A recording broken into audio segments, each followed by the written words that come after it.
like shout out this dude named Nick. You know, if you know me personally, and you was running around with me, you know the fuck that is. You know what I'm saying? You know what we talking about. You know, Nick put me on that boy Paul Bryson. All right, you know now same dude put me on. He don't take the same advice to the fullest, right?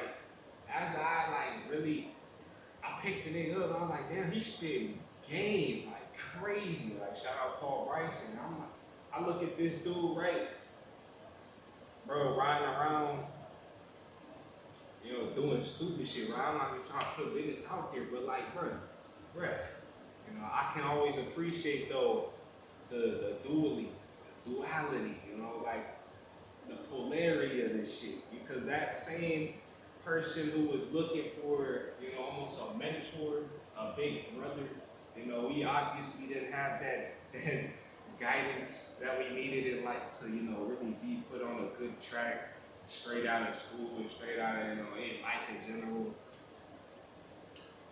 And when we find these people, but I actually took the nigga advice to the fullest, and I'm actually like, bro, I look back, when I first found that nigga, shit, I used to be a little scrawny little fuck, you know what I'm saying? Like, and on top of that, I didn't even really understand what the fuck I was going through mentally. So when I finally did my deep dive in all of his shit, and I really understood and got some clarity on this spirituality and this worldly shit, bro.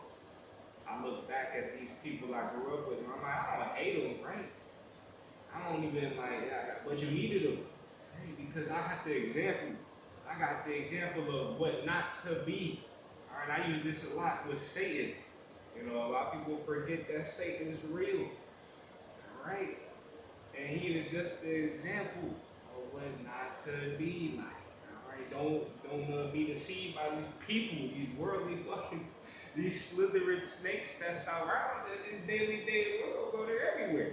All right, I talk about these possessed. They're fucking everywhere, and they're gonna try to make you doubt yourself. They're gonna try to lie to you. They're gonna try to just generally backstab your ass, all type of shit. And that's why it's important to do the fasting, have some routine, discernment, so you can move the way that I move in this day-to-day life. And I know how you did. Like I'm you ain't no lying to me. None of that. None of that. It's impossible. Ain't no talking about me. I know what you're saying, and you know. So